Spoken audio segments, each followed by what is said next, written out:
Tayo po'y mag-umpisa na po sa ating gawain. It's already 8:31. Tayo po'y tumayo. Ayan po, hallelujah. Tapos patapik po yung katabi niyo. Pagpapalain ka ng Panginoon Diyos. Ayan, hallelujah. Come on, bigyan muna nga po natin ng malakas na palakpak ang ating Panginoon Diyos. Handa na ba tayo magpuri sa Panginoon? Amen. Amen. Ayan po, tayo po'y magpuri sa ating Panginoon Diyos. Come on, clap your hands.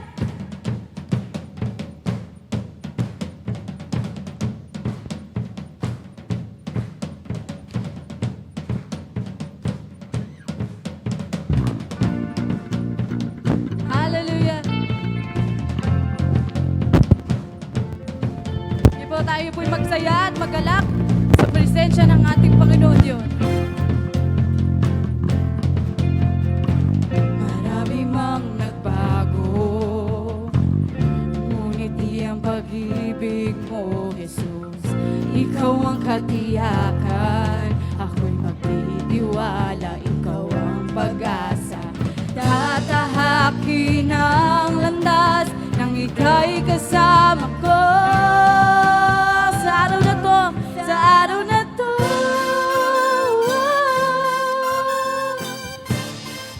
may panibagong simula.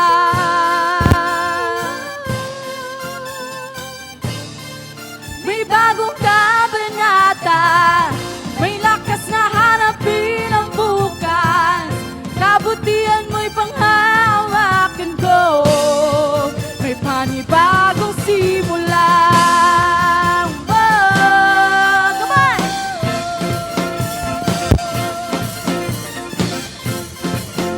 Oh, Jesus.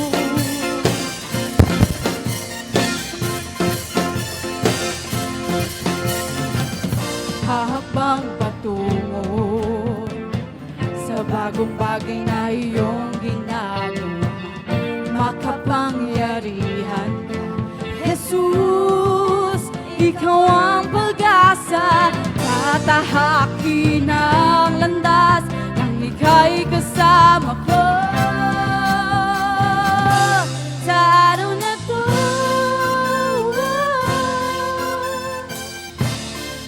may panibagong simula.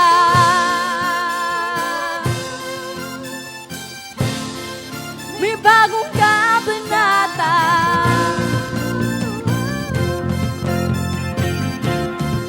may panibagong simula.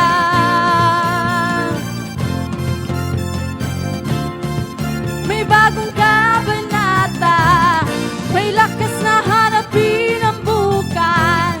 Kabutihan mo'y panghawakan ko, may panibagong simula.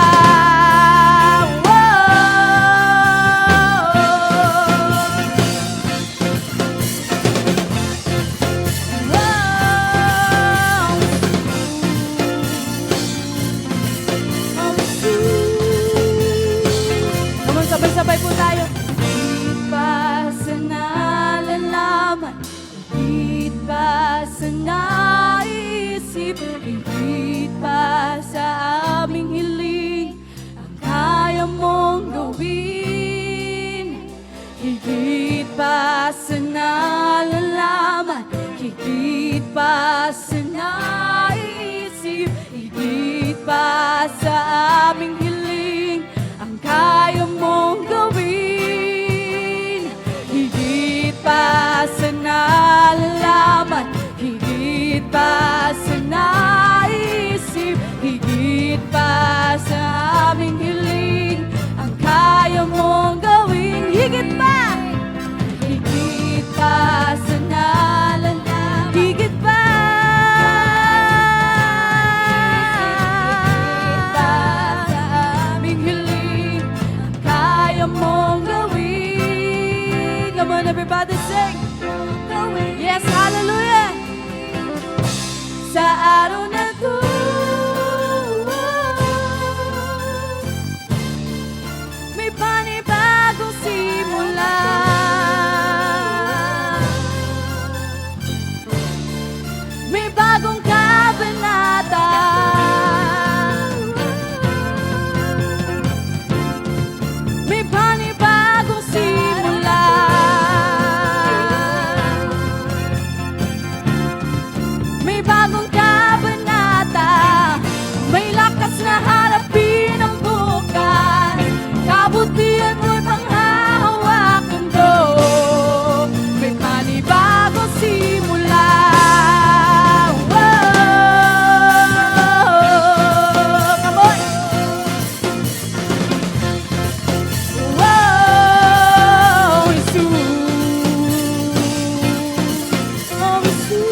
Let us feel the presence of the Lord right now.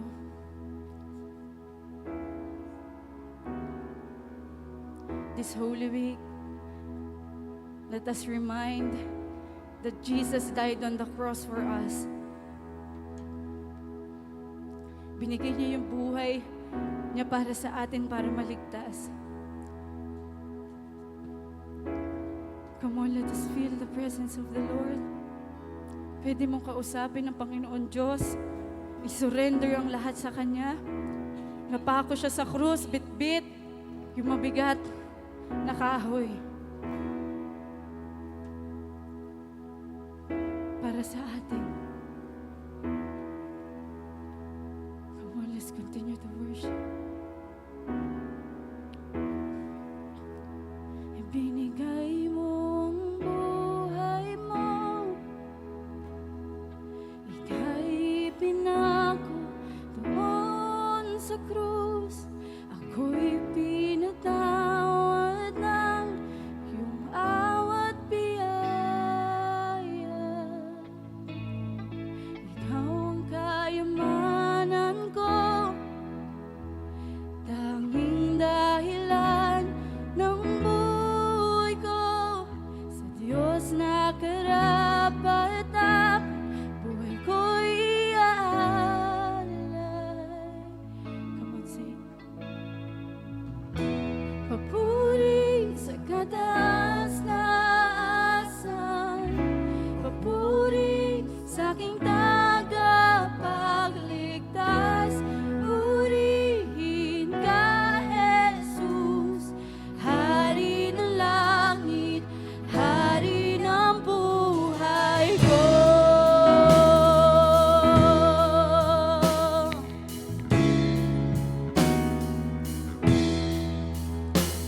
Ang pintuan ng puso ko'y iyong binuksan, dahil hawak mo susi sa walang hanggan. Pagkat ika'y namatay at nabuhay muli, papuri sa kataasan, papuri sa aking tagapagligtas. Purihin ka, Jesus, Hari ng langit, Hari ng buhay ko. Papuri sa kataasan, papuri sa aking tagapagligtas.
for He deserves honor and praises. Come on.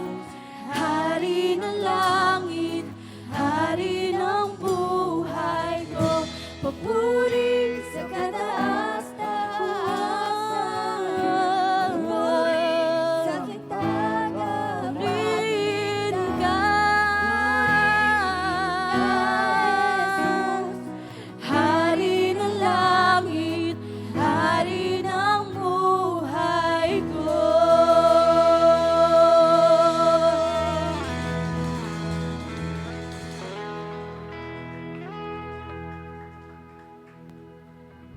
Hallelujah, Lord. Thank you, Father God. Thank you, Jesus. Thank you, Holy Spirit. Panginoong Diyos, tunay na nagpupuri po kami sa iyo ngayong umaga. Tunay, O Lord God, tinataas po namin sa iyo ang aming puso, Panginoon, ang aming espiritu, ang buong amin, Panginoon, ang buong buhay namin, O Lord God. Dahil Ikaw lamang, Panginoon, ang dakilang Diyos.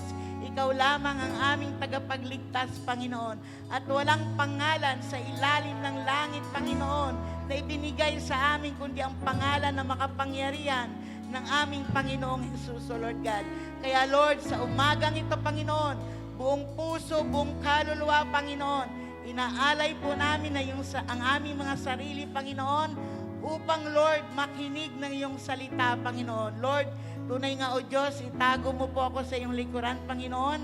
Langisan mo po ang aking labi, Panginoon, at tanging ang iyong salita lamang, Panginoon, na makapangyarihan, Panginoon, ang aming maririnig, Panginoon, sa umagang ito. Lord, salamat po sa bagong buhay. Salamat sa bagong pasimula, Panginoon, na tunay nga, Lord, Ikaw ang siyang kikilos sa aming kalagitnaan.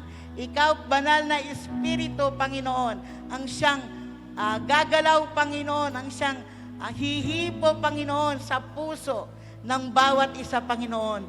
Lord, tunay nga na Ikaw ang aming sinasamba at patuloy, Panginoon, na pinupuri, O Lord God, sa pangalan ni Jesus, ang lahat ay magsabi ng Amen at Amen. Makakaupo na po tayong lahat. Ngayon po sa panibagong simula ng ating buwan ng April, tunay nga na tayo ay papasok, no, sa linggo ng Holy Week. At salamat sa Panginoon dahil ito yung panahon na tayo ay magtitika-tika, ika nga. So, sa umagang ito ay purihin ng Panginoon dahil ako po ay binigyan ng assignment at unahan po natin ito sa 7 kasabihan, no, na sinabi ng ating Panginoong Jesus sa krus ng Kalbaryo. No, so balikan po natin yung eksena, no, sa Golgotha, doon sa krus ng Kalbaryo, na kung saan 3 krus, no, ang itinayo doon. 3 krus ang nakalagay doon. At sa 3 na yon, nasa gitna po ang ating Panginoong Jesus. At sa 2 tabi niya ay nandoon yung 2 magnanakaw, no, na nagkasala. Nung panahon na yon, pag ang krus ay nasa gitna, ibig sabihin, ito yung parang pinaka-worst. No, ikaw yung tao na pinaka-worst na nakapako doon. At parang ikaw yung nagpasimula ng lahat ng gulo, lahat ng himagsikan. Ikaw na talaga, no, yung nagsimula ng trouble. Pero alam natin na hindi ganon ang pangyayari. At dahil dyan, ang Panginoong Jesus, yung kasalanan mo at kasalanan ko ay kanyang binor or kanyang inako, kanyang inako. At tulad nung yung una na nandun na siya sa krus na nakapako, grabe yung pain, grabe yung sakit, pero nakuha pa rin ng Panginoon na ipanalangin yung mga tao na nakapaligid sa Kanya. Yung unang sinabi ng Panginoon, Sabi niya doon, sa unang sinabi ng Panginoon, Father, forgive them for they do not know what they are doing. Makikita po natin yan sa Lucas 23:34. Luke 23 verse 34. Dito, nung sinabi ng Lord, Father, forgive them for they do not know what they are doing. Nandyan pa lang mararamdaman mo na yung ibinigay ng Panginoong Jesus na forgiveness. Yung ibinigay niyang kapatawaran, para sa lahat. Sabi na doon, sabi ng Colossians 2, verse 13b hanggang 14, pinatawad niya ang ating mga kasalanan at pinawalang bisa ang lahat ng naisulat na alituntunin laban sa atin, pati ang mga pananagutang kaugnay nito. Pinawi niya ang lahat ng ito nang ipako siya sa krus. So imagine, yung lahat na dapat tayo yung kumuha, ang Panginoong Jesus ang siyang nagtiis noon para sa atin. At sabi din sa John 19:34, subalit sinaksak ng isang kawal ang tagiliran ni Jesus sa pamamagitan ng sibat at agad lumabas doon ang dugo at tubig. So, makikita natin doon sa eksenang yon, sa senaryo na yon, kahit nakapako ang Panginoong Jesus, nandun pa rin yung mga tao sa paligid niya na naglilibak sa kanya, na kino-question siya, di ba anak ka ng Diyos? Bakit hindi mo iligtas ang sarili mo? Bakit nandiyan ka ngayon? Sinasabi mo na ikaw yung anak ng Diyos. Tulungan mo yung sarili mo na mailigtas. At tulad nga ng sinabi ng Lord, hindi nila alam kung ano yung ginagawa nila. Hindi nila na-recognize bago pa na yung Kristo, yung Mesaya na hinihintay nila ay ang Panginoong Jesus. Hindi nila alam. Wala silang idea, wala silang knowledge na yung Panginoong Jesus, yung Mesaya na hinihintay nila, yung tagapagligtas na hinihintay nila.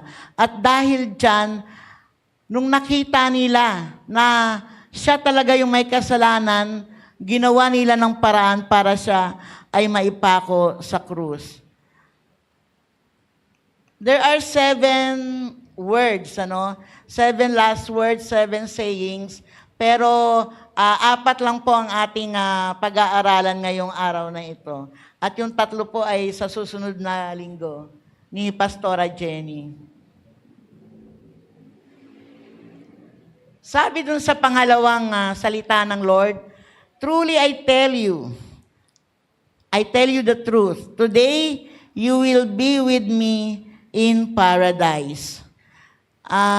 Dito yung dalawa niyang kasamahan na magnanakaw, nagsabi sa kanya na yung isa talagang nililibak siya, pero yung isa talagang nagsisisi. Sabi nung isang nililibak siya, sabi niya, di ba ikaw yung Mesaya? Ligtas mo yung sarili mo at kami. Dahil sinabi mo ikaw yung Mesaya eh. Pero nirebuke siya. Kinorek siya ng isang magnanakaw. Sabi niya, hindi ka ba natatakot sa Diyos? Sabi niya ganon. Dahil tayong dalawa, pareho tayong may kasalanan. Pareho tayo na kaya tayo nandito ngayon ay para pagbayaran yung ginawa nating kasalanan. Pero siya, wala siyang ginawang mali. Kaya nga anong sinabi niya? Jesus, pagdating mo sa langit, pagdating mo sa iyong kaharian, alalahanin mo ako. So, sino dito sa atin ngayon? That when you accepted the Lord Jesus Christ, your sins were forgiven, our sins were forgiven, and we have to journey. Kailangan lumakad tayo na hindi lang tayo makukontento, bilang nailigtas ng Panginoon, kundi Lord, gusto ko pong sumama kung nasaan ka. Kailangan kong makarating doon sa kaharian mo. At sabi ng Panginoon sa kanya, there is that hope. There is that assurance. Sabi ng Panginoon sa kanya, today, I'm telling you the truth. Today, you will be with me in paradise. No? Sa talagang makikita mo doon na this is a clear manifestation of salvation. Ito yung pagliligtas na ginawa ng Panginoon. Ang pagliligtas ay binibigay bilang regalo sa isang taong mananampalataya. Hindi ito bilang dahil gumawa ka ng magagandang bagay o mabubuting bagay. Hindi. Iniligtas ka ng Panginoon dahil ito ang regalo niya sa iyo. At tatandaan natin, yung eksenang ito, right there and there. Nung sinabi niya, Jesus, isama mo ko doon sa paradise na saan ka pupunta, doon sa kaharian kung saan ka pupunta. At sinabi ng Lord, ngayon ding oras na ito, ay makakasama kita doon. So tayo, once na tinanggap natin ang Panginoon, we are being assured, na makakasama natin ang Panginoon sa paraiso, na makakapiling natin siya. Kung ikaw ay hindi pa nakakakilala sa Panginoon, gusto mong tanggapin ang Panginoon, ito ang ipagpipray natin. At alalahanin natin na ang pagpapala, ang biyaya ng Panginoon, ito ay isang regalo na nagmumula sa Kanya. At sinabi niya doon, sa ikatlong salita niya, sabi niya, dear woman, kahit na sa gitna nung hirap, sa gitna yung dugo, yung pawis, lahat. Imagine Jesus Christ, doon sa Calvary, na yung mata niya halos pikit na yung isa, and yet, makikita mo yung affection, makikita mo doon yung compassion, dahil nakita niya yung nanay niya, yung si Mary, at yung kanyang beloved disciple na si John. At ano ang sinabi niya? Woman, here is your son, and here is your mother. So anong ibig sabihin nun?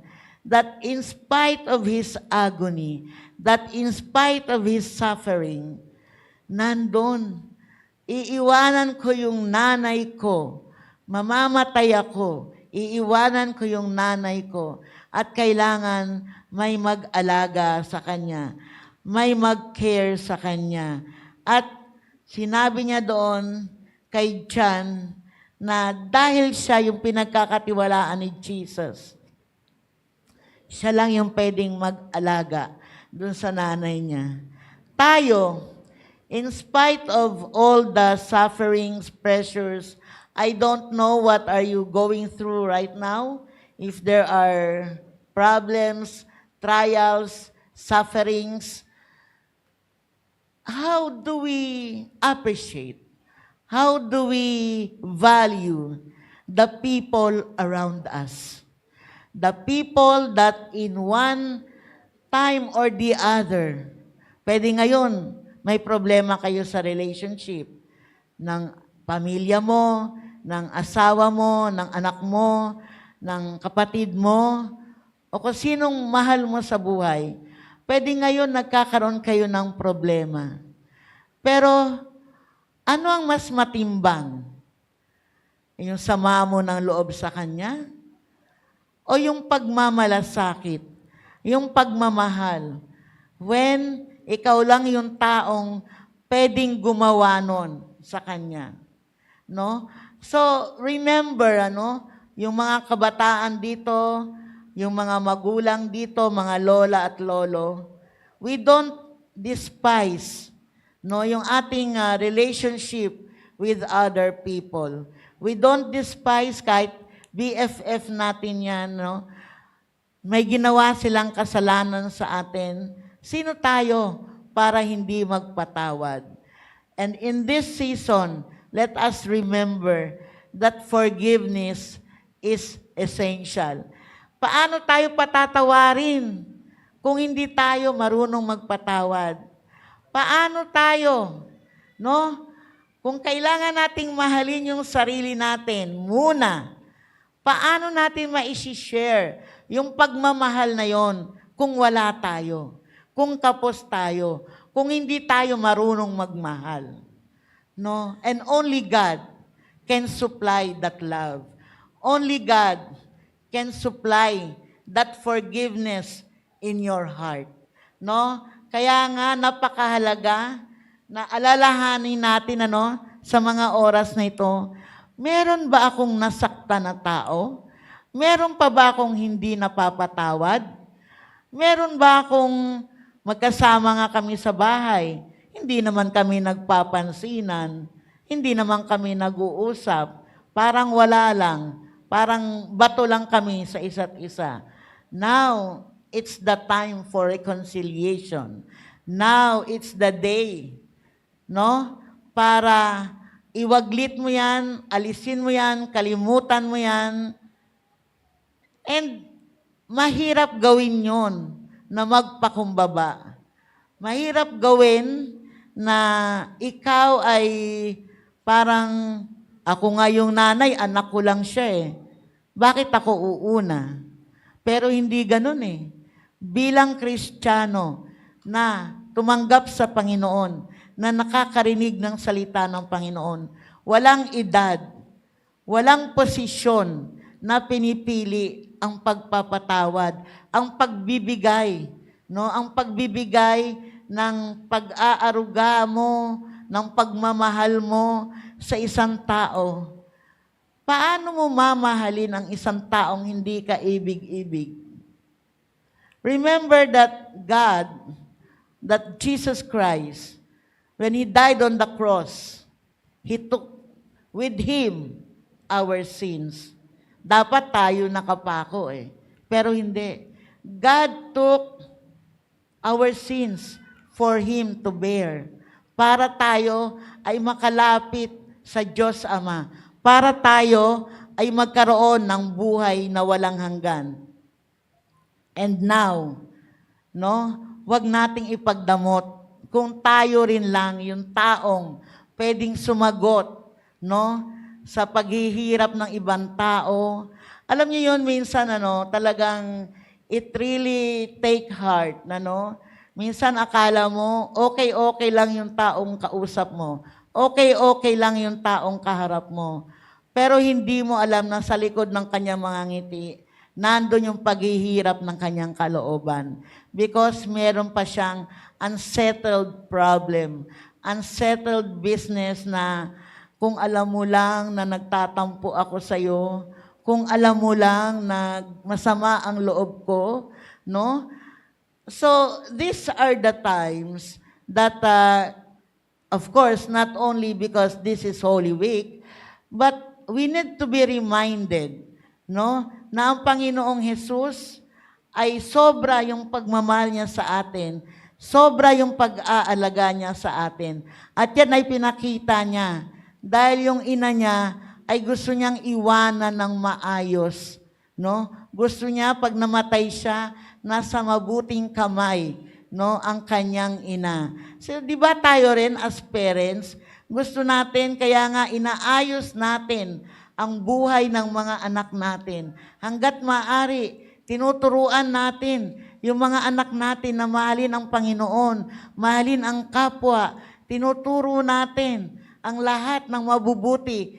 Dahil pagdating ng araw, mawala man tayo, yung hindi nila nagagawa sa atin, gawin nila sa ibang tao. And sooner or later, they will have that same respect. They will have that same love na ibinibigay nila. Alam nyo, napakahirap talagang magmahal. Napakahirap na, alam mo, yung halimbawa, naulila ka, who will take care of me? No?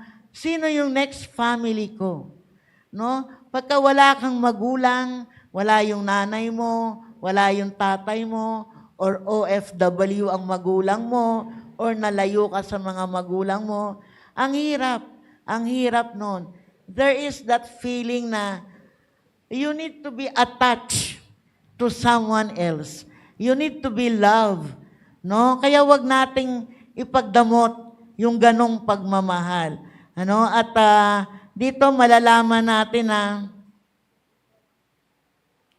ang Panginoong Jesus, in spite nung ganong kalagayan niya, yung dugo, yung hirap, yung sakit, lahat, in spite of all those, nakita niya yung mother niya at yung pinakamamahal niyang disciple. And he entrusted one to the other.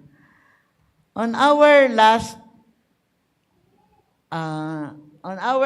saying, yung pang-apat po, sabi doon, my God, why have you abandoned me? Why have you forsaken me? My God, my God. Dito kung papansinin natin yung salita, sa una, ina-address ng Panginoong Jesus ang God as His Father. No? Pero ngayon, di ba dun sa unang saying, sabi niya, Father, forgive them, for they do not know what they're doing. Pero ngayon sa pang-apat, sabi niya, my God, why have you abandoned me? Ibig sabihin, it's a total surrender. He called his Father God. Because God is the ultimate, He is the supreme. Sabi niya, my God, He is the Son submitting to the will of the Father. And Jesus is crying. Jesus is crying at this time because nararanasan niya yung separation from the Father. Nararanasan niya na hiwalay siya sa mga oras na yon sa kanyang Ama. Imagine, He took our sins. No? He took our sin at hindi makatingin ang God the Father sa Kanya dahil sa kasalanan. Hindi makatingin ang Diyos sa Kanya kahit siya'y anak dahil ayaw niyang tingnan ang kasalanan. No? That is the very crucial na feeling ni Jesus no na kung, di ba sinabi niya dati sa prayer niya sa Gethsemane, kung pwede mo lang alisin tong cup na to sa akin, kung pwede mo lang alisin, although alam niya, kailangan pagdaanan niya yon. Kung pwede mo lang alisin to, ayokong maranasan. Pero nandun na kailangang humiwalay ang God the Father sa Kanya because of sin. No? Alam natin na ang Panginoon ay too pure para tingnan niya ang kasalanan. Hindi niya kayang tingnan ang kasalanan. Kaya, hindi niya tiningnan ang kanyang anak. Hinayaan niya ang kanyang anak na maranasan yung dapat na nakatakda sa kanya. At dito, naranasan ba natin kung i-apply natin? Were there times, may mga panahon ba sa buhay natin na naramdaman natin na iniwanan tayo ng Panginoon? May mga oras ba na sinabi natin sa Lord, Lord, nakikita mo naman yung hirap ko, hirap na ako. Hindi ko na kaya. Ang sakit na nito. Nasaan ka ba? Nasaan ka ba? No? Huwag mo akong pabayaan. Inaamin ko itong mga kasalanan ko, itong mga ginawa ko. At hindi ko to kakayanin. kung iiwanan mo ko, kung wala ka sa akin.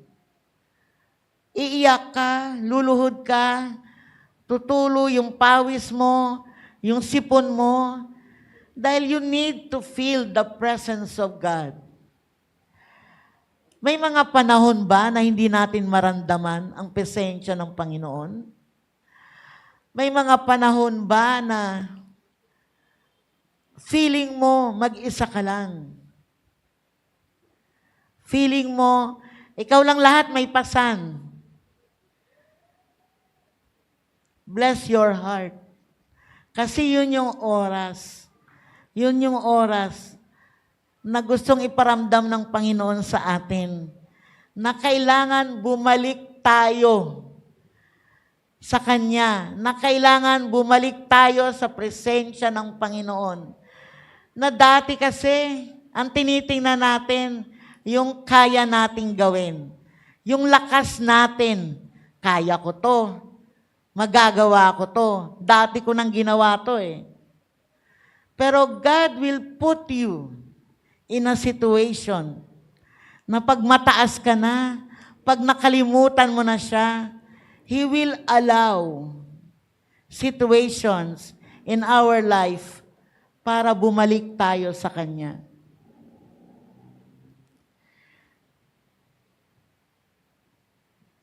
And God is so sovereign. God is so sovereign, mighty and strong. Then when we reach out to Him, when we are in our knees, at punong-puno na ng sakit yung dibdib natin, makikita mo yung kamay, mararamdaman mo yung kamay ng Panginoon Diyos, yung presensya ng Panginoon Diyos, na hindi mo akalain gagalaw sa buhay mo. Amen? Minsan, yung mga pagkakataon na yon, doon tayo gumagawa ng mga major decision. Ako na lang pala to. Sige, punta ako dun sa barkada ko. Magsusuicide ako. Depressed na ako. But when we return to our senses and learn to acknowledge that there is God, na tinanggap natin ang Panginoong Diyos sa buhay natin, na tayo ay mga anak ng Diyos, all of a sudden, ang Panginoong Diyos ay ibabalik tayo, aalisin tayo sa kinalulugmukan natin. At doon natin sasabihin, pagkatapos nito, God, you are good. You are good. Patawad po, dahil nagkamali ako ng paniniwala, nagkamali ako ng desisyon. Mga kapatid, sa oras na ito, marami tayong pinagdadaanan. Hirap ng buhay, mga walang trabaho, yung sitwasyon, na sa mga estudyante, naku, wala nang pasok. Ano ang gagawin ko? Paano ako tutulong sa magulang ko? May mga problema tayong dahil walang trabaho, hindi natin alam kung paano aayusin yung mga susunod na bayarin. Marami tayong outstanding at madadagdagan. Pero ang sabi ng Panginoon, trust me. Wala kang pagdadaanan. Huwag kang matakot. Don't be afraid. Don't be dismayed. Walang mangyayari sa iyo na hindi ko inaalaw. Walang mangyayari sa iyo na hindi ko pinayagan. And that is a very comforting word. No? Dahil tayong lahat, naniniwala tayo na pagka tayo ay may Panginoong Diyos, greater is He that is in me than he that is in the world. No? Walang makakahadlang. Doon nga sa sharing namin kagabi doon sa senior citizens na Bible study. Face your problem. No? Lumakad ka, bumangon ka bukas, tumayo ka. Harapin mo face to face yung problema. Dahil hindi kita pababayaan, kasama mo ako. No? So, walang imposible sa Panginoon. It only take a step sa atin para tayo ay kumilos. Malapit na po ako matapos at tunay nga no, na ang pagpapala ng Diyos, ang kabutihan ng Diyos, ngayong tayo ay naghahanda para sa mahal na araw, ito din yung panahon na paghandaan natin yung puso natin na, Lord, nasa tama po ba akong landas? Na yung journey po ba na tinatahak ko, ito yung kalooban mo. We must always seek the forgiveness of God, the will of God. Binigay na ng Diyos ang buhay niya para sa atin. Wala na tayong hihingin pa.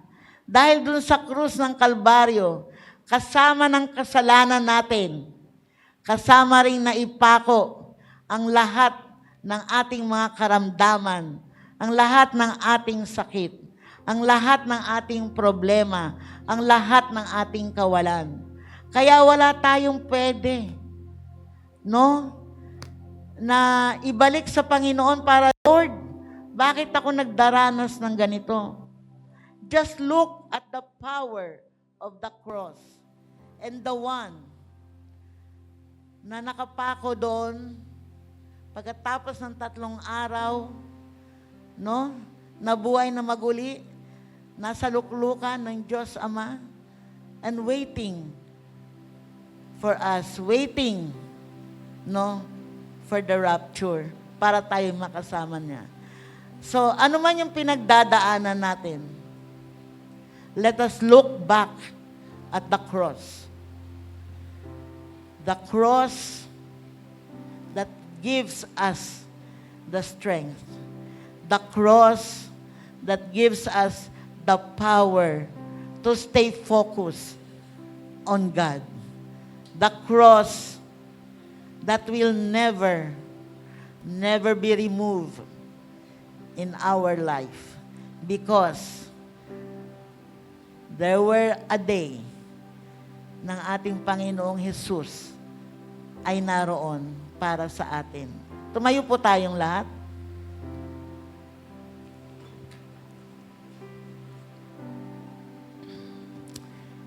Hallelujah. Hallelujah, Lord. Hallelujah, Jesus. Panginoong Diyos, salamat po, Panginoon, sa iyong salita, Panginoon. Lord, naririto po kami ngayon sa iyong harapan. Lumuluhod, nananalangin. Lord, nakikita mo ang puso ng bawat isa, Panginoon. Alam mo, Panginoon, yung nangyayari sa puso namin, sa buhay namin, yung tumatakbo, Panginoon, sa isipan namin. Lord, sa mga oras na ito, humihingi kami ng patawad, ng kapatawaran, Panginoon, sa ginawa naming kasalanan, sa mga pagkukulang namin, Panginoon, na Lord, hindi ka namin naiisip. May mga pagkakataon, ikaw yung huli. Pero ikaw yung dapat mauna, Panginoon, sa buhay namin, Panginoon. Lord, you are a God of second chance, Panginoon. You are a God of second chance, Lord. At sa mga oras na ito, Panginoon, bigyan mo kami ng pangalawang pagkakataon, Panginoon, na manumbalik sa iyo, Panginoon, na ibigay, Panginoon, yung buhay namin sa iyo, Panginoon. Wala kang pinipiling tao. Wala kang pinipiling oras, Lord. para iligtas ang nais mong iligtas, Panginoon. Lord, harden not our hearts, Panginoon, dahil gusto ka naming makasama, Panginoon, pagdating ng panahon, Lord. At tunay nga, O Diyos, Ikaw yung Panginoon na hindi mo kami susukuan, Lord God. Ikaw yung Diyos na yung pagmamahal sa amin, Lord, grabe. Walang sino man tao, Panginoon, sa mundong ito na grabing magmahal sa bawat isa sa amin, Panginoon. Ikaw ang nakakaalam kung sino kami, kung magiging ano kami, Panginoon. At Lord, tunay nga na isinusuko namin, Panginoon, ang buhay namin sa iyo, Lord God. Patawad, Panginoon, sa mga panahon ng pagkukulang namin. At ngayon, Lord, na alam namin, Panginoon, ang dahilan kung bakit ka napako sa krus, Lord. Lord, gusto ka naming tanggapin. Gusto namin muling ialay ang buhay namin, Panginoon. Gusto namin, Panginoon, na magsilbi para sa iyo, Panginoon. Tulungan mo po kami, O God. At Panginoong Jesus, tunay na ikaw, yung pangalan mo, Panginoong Jesus, ang tanging makakapagligtas sa bawat isa sa amin, Lord. As we call unto you, O Father, as we call unto you, Jesus, you are near, O God. You are near, O Lord God. That's why, Lord, we want to take this opportunity to feel you once again, to feel your presence once again. And Holy Spirit, move in this place right now in the name of Jesus. Touch every heart. Touch every heart, Lord Jesus. Holy Spirit, patuloy kang mangusap sa puso ng bawat isa sa amin. Oh, hallelujah, hallelujah, hallelujah, Lord. Glory to you, God. At Panginoon, alam namin, O God, na hindi pa huli ang lahat para sa amin, O God. This is a new beginning, O Lord God. This is a new season, O Lord, for all of us, O God. And we know, Lord, that as you assemble us together in this place, it is because it is your will and you have a purpose in our life, O God. Maraming salamat po, Panginoon. Ikaw ang patuloy na mangusap, Panginoon, sa buong araw, sa buong oras, Panginoon, ng aming pagsamba sa iyo, Lord God. At tunay nga, O Lord, ikaw ang pangalan na pinakadakila sa lahat, and we acknowledge that, O Lord God. Maraming salamat po, Panginoon. Ibalik natin ang ating mga palakpak, ang ating papuri sa napakabuting Diyos. Amen and amen. Amen. Praise God. Magandang umaga po muli sa lahat, no? At ito naman po tayo sa isang part ng ating umagang ito, ang pagbibigay, ano po. At napasadahanan niya kanina ni Ma'am Eileen, no, yung isang halimbawa, no, ng pagbibigay, yung tunay na pagbibigay. Sige po, sa Colossians chapter 3 verse 17,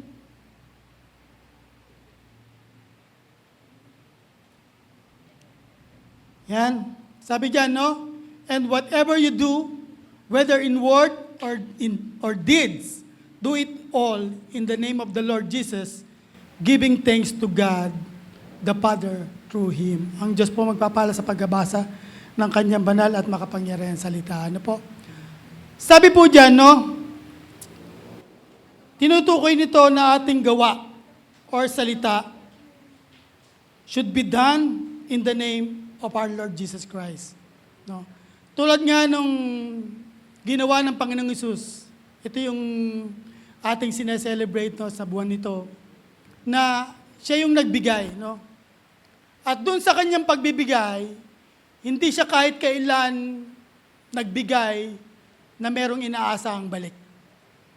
Amen? Hindi po siya nagbigay dahil meron siyang hinahanap para sa atin, no? Binigay niya ang kanyang buhay willingly. No? Intentionally. Yun po ang napaka-importante sa ating pagbibigay, no? Sa ating buhay na nakalulugod sa Panginoon, yung intention. No? Hindi po dahil napipilitan tayo, hindi dahil tayo iniubliga. No? Sa pagbibigay po, napaka-importante po, no? Kaya sabi ang gustong-gusto ng Panginoon is a cheerful giver. Wala tayong pinag-uusapan na, oy, mas malaki itong sa kanya, oy, mas maliit yun sa akin. No? Natatandaan niyo po ba ng nakatanaw ang Panginoong Hesus dun sa lagayan ng mga handog, no? Sa templo. At sabi niya rin sa kanyang mga alagad na ang binigay nung balo na 2 kusing, na po, siguro po, alam niyo po yung 2 kusing, no? Kung ilalagay po natin sa ngayon, wala na po siyang value. No? Wala na siyang kayang bilhin doon sa 2 kusing. Pero ano sabi ng Panginoon? Sa lahat daw po na nagbigay, yung babaeng balo, ang binigay niya is buong buhay niya. No? At siya yung kinalugdan ng Diyos sa lahat ng nagbigay. Bakit po? Yung po kasing mayayaman, nagbigay po sila part lang na kung saan anong meron sila. Hindi po katulad nung balo, sabi doon, yung natitirang 2 kusing, nakuha pa niyang ibigay. Bakit po? Because he gave intentionally. He lived with a purpose. Tulad ng ang Panginoong Hesus, no? He lived 33 years and a half with a purpose. Para ano? Para ibigay yung kanyang buhay sa atin. Para magkaroon tayo ng kaligtasan. Amen po? Sige po, lahat po tayo tumayo. At sa ating pagbibigay, no? Wag po tayong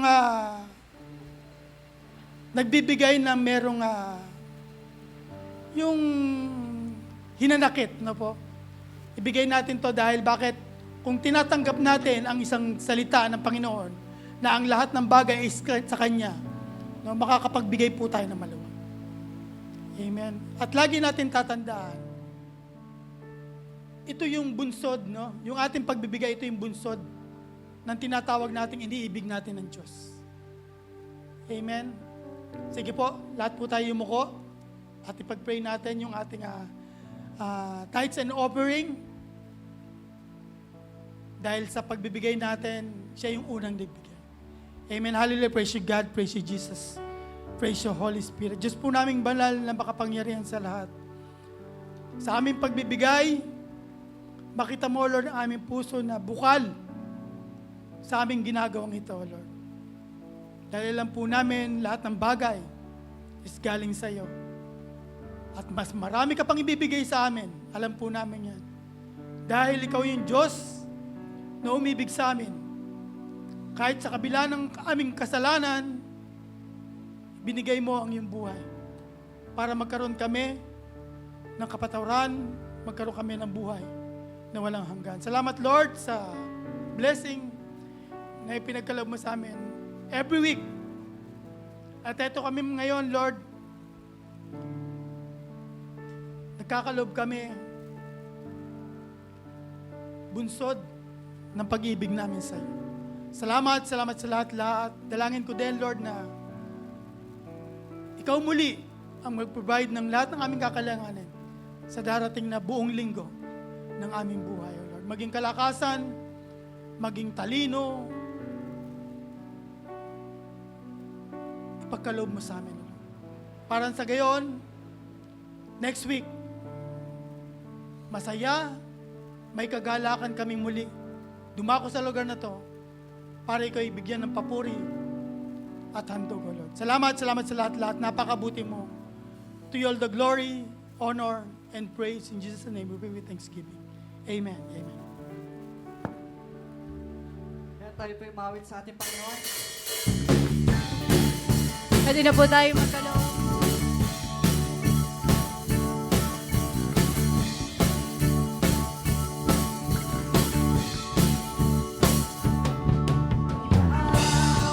Nagpupuri, nagdiriwang ang lahat.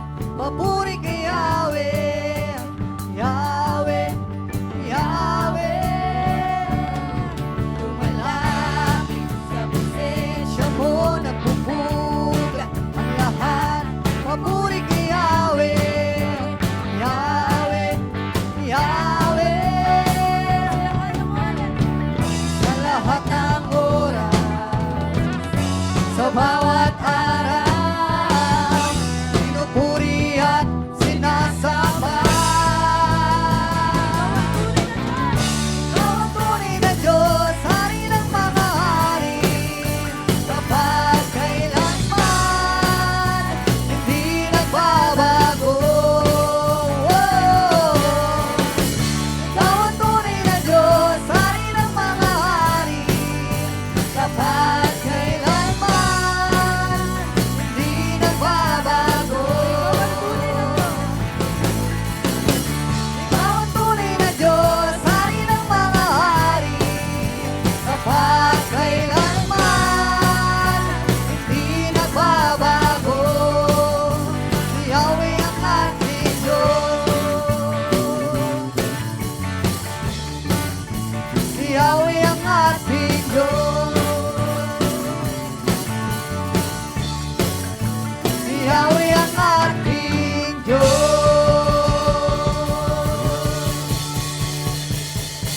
Praise the Lord. Sige po, ang lahat po ay inaanayahan na magsitayo. Sige po, bigyan natin ng malakas na balakpak ang ating dakilang Diyos. Praise the Lord. Hallelujah. Pakisabi po sa katabi nyo, God bless you. Ayan, praise the Lord. At syempre, can we all raise our hands to God? Tayo po ay magpapasalamat. Hallelujah. Thank you, Lord. Thank you, Jesus. Thank you, Holy Spirit. Panginoon Diyos na makapangyarihan sa lahat, banal na Espiritu, magandang umaga ho. Marami hong salamat, Panginoon, sa iyong mga mensahe. Thank you, Lord, sa lahat ng mga bagay, Panginoon, ang ginawa mo, Panginoon Diyos, sa aming buhay at gagawin pa, Panginoon. Lord, as we reflect, O God, on the 7 last words, nakauna na ngayon ng isagang apat, Panginoon Diyos, ng mga paalala mo sa amin. Lord, thank you that we are reminded, O God, of your unconditional love and your sacrifices, O God, for all of us. Lord, thank you, O God, for your presence. Thank you, O God, for your grace. Lord, thank you for loving each and every one of us. Lord, thank you for protecting us. Lord, maraming salamat sapagat nakilala ka namin. Panginoon, wala kaming iba na ipagmamalaki sapagat ang lahat ng bagay ay nagmula sa iyo. Lord, thank you dahil araw-araw inaalala ka namin na anumang bagay ang meron kami ay hindi galing sa amin. Ang lahat ng bagay na ito, Panginoon, ay utang na loob namin sa iyo at alam namin, O Diyos, na wala kaming pambayad. Lord, tulungan mo kami, Panginoong Jesus, na sa araw-araw ng aming buhay maipakita namin sa aming kapwa, Panginoon, na ang Diyos na aming tinanggap, ang Panginoong Jesus na aming tinanggap sa aming buhay bilang aming sariling Diyos at tagapagligtas ay patuloy na maitaas, patuloy na ikaw ang mapaparangalan, Panginoon, sa lahat ng aming gagawin. Lord, maraming pong salamat. And Lord, right now, we are even praying, O God, for Sister Eileen, O God, whom you have used in delivering, O God, your message this morning. We pray, Panginoon Diyos, ang patuloy na pag-iingat mo sa Kanya mula ulo hanggang paa. Iayos mo, Panginoon Diyos, ang Kanya din pong mga personal na mga pangangailangan. We are even praying, O God, sa Kanya pong kalusugan, Panginoon. Patuloy niyo po siyang ingatan, Panginoon, internally and even externally, O God, in Jesus' name. Patuloy, O Diyos, na ang kapayapaan, patuloy, O Diyos, ang kasiglahan, ang kagalingan ay patuloy, Lord, na mararanasan, Panginoon Diyos, ni Ma'am Eileen. Ingatan mo siya, Panginoon Diyos. Ikaw po ang patuloy, Lord, na tumugon anuman yung mga long-standing prayers, Panginoon, na mayroon siya. Lord, patuloy mo siyang ingatan sa ng kanyang buong sambahayan. At Lord, naniniwala kami na sa tamang oras at pagkakataon, anuman din, Panginoon Diyos, yung mga bagay, Panginoon, na alam namin na pilit, Panginoon Diyos, na itinataas sa iyo ni Ma'am Ma'am Eileen, Lord, tugunin mo ito, Panginoon, sa pangalan ni Jesus, lalo't higit magbigay lugod sa inyo. Lord, right now, kami po ng mga magkakapatid sa inyo, Lord, whether offline or online, Panginoon, Lord, ikaw po ang nakakaalam ng sitwasyon ng bawat isa. Maraming salamat, Panginoon Diyos, sa iyong mga salita na patuloy na inilalagay namin sa aming mga puso. Lord, thank you, O God, for your grace. Thank you, O God, for your presence. Thank you, O God, sa lahat ng mga bagay na ginagawa mo, Panginoon Diyos, sa aming buhay. Lord, tulungan mo kami na hindi maging kabigatan sa amin ang pagdalo sa iyong gawain. Bagkus maging kagaanan ito, maging daan, Panginoon, na hindi lamang kami makapagpasalamat, Panginoon Diyos, sa iyo, kung hindi pagkakataon ito na magkasama-sama, Panginoon Diyos, ang iyong mga anak upang patuloy kami, O Diyos, na magbabalik ng lahat ng papuri at pasasalamat sa inyo. Lord, maraming pong salamat, and as we temporarily depart to God in this place, may the love of God, the grace of the Lord Jesus Christ, and the communion of the Holy Spirit be with us all now and forever. Amen. Amen. Ayan po, natatapos na po ang ating gawain. See you on next Sunday. Pwede na po tayo magkamayan.